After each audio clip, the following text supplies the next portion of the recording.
donc maa ngi tudd Ibrahima Fall dëkk Daaru Salaam fi ngeen ma fekke nii sama koñ Fatick donc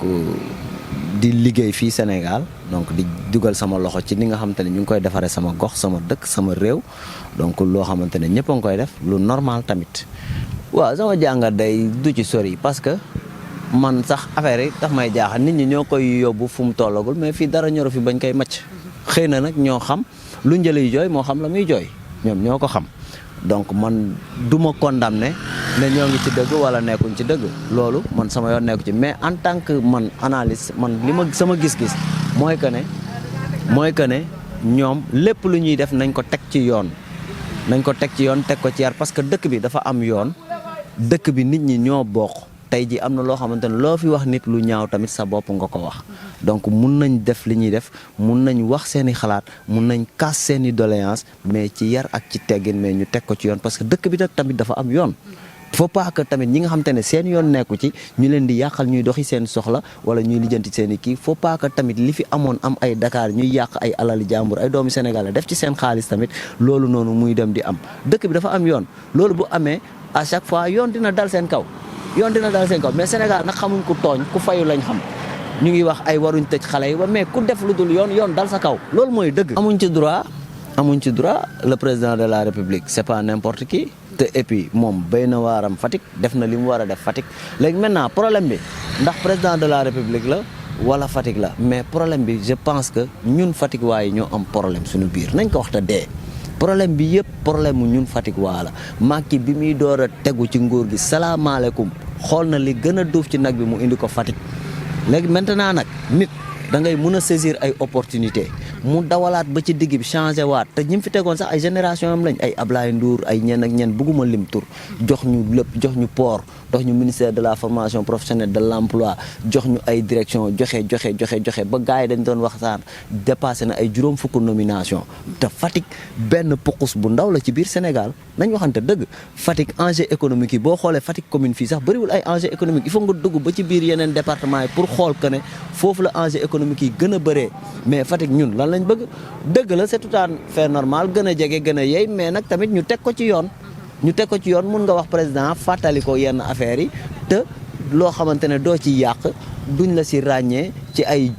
ñàkk yar wala ci ay yeneen man loolu rafetlu ma ko te dëgg la tamit jàpp nit yéenewuñ ko kenn mais tamit boo jaarul ci yoon teg la ci yoon loolu mooy dëgg mais ñaanaluñ kenn ñu tëj la ñu leen di ñaan yàlla jële leen foofu ñu nekk te ñoom ñu nangu ne tamit dañoo juum ci doxalin bu ñuy defaat ñu xoolaat leneen dëkk bi am na yoon am na ay autorité am na police am na kii ils sont là pour les citoyens. Moustapha Mbacké Diouf, citoyen de la localité de Fatick. Voilà, merci. D'abord, nous voudrions féliciter le Premier ministre qui a usé de beaucoup de courage pour pouvoir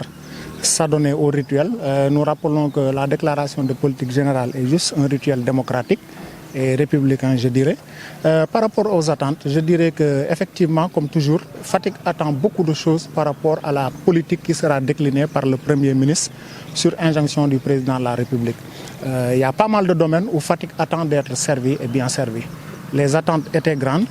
durant des années, depuis plus d'une décennie, je dirais. Mais on a vu qu'effectivement, Fatick a eu à bénéficier à certains programmes. Cependant, toutefois,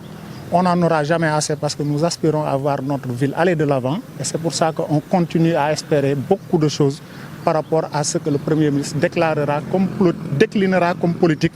par rapport à la vision du chef de l'État. Bonsoir à toutes et à tous. Je salue tout le monde. Je me présente, moi, c'est Mansour Cissé, un citoyen qui habite ici à Fatick. J'aimerais juste lancer quelques propos concernant le Premier ministre qui doit se rendre demain à l'Assemblée nationale pour faire pour faire le discours du politique général du nouveau gouvernement. Sur ce, nous, la jeunesse fatickoise, on voudrait vraiment que l'on nous aide encore plus. Parce que, pour dire vrai, il y a certaines choses qui ont été faites, comme par exemple le programme de Xëyu Ndaw yi et tout, mais c'est pas tout le monde qui s'y voit. Parce que le Sénégal a beaucoup plus de jeunesse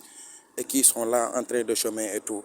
Moi qui vous parle, je suis dans le programme de Xëyu Ndaw yi, plus précisément dans les pavages. Mais on aimerait bien être employé, entrer dans les services ou bien aussi être comme le fait notre très chère première dame. Elle vient ici,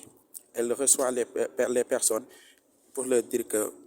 comment dirais-je, pour leur faire entrer, comme par exemple au coude, ils ont des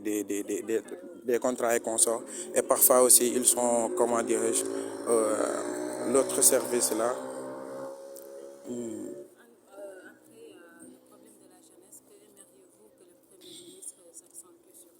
Les problèmes de la jeunesse sont très nombreux. Comme par exemple, je peux prendre l'exemple de Massène Papagay, qui est tout le temps là pour la jeunesse et qui est le président de la jeunesse faticoise. À l'instant où je te parle, il est dans le projet de la maison de la jeunesse, oui, dont le président Macky Sall a mis en œuvre. Mais on aimerait en avoir beaucoup plus. Parce que, comme je dis, la jeunesse a besoin de tout. La jeunesse, c'est le futur. Donc, le président Macky Sall doit nous aider sur tous les côtés, c'est-à-dire de l'emploi, d'aide, des financements et tout, des contrats et consorts. On demande vivement que le président Macky Sall nous aide sur ce point.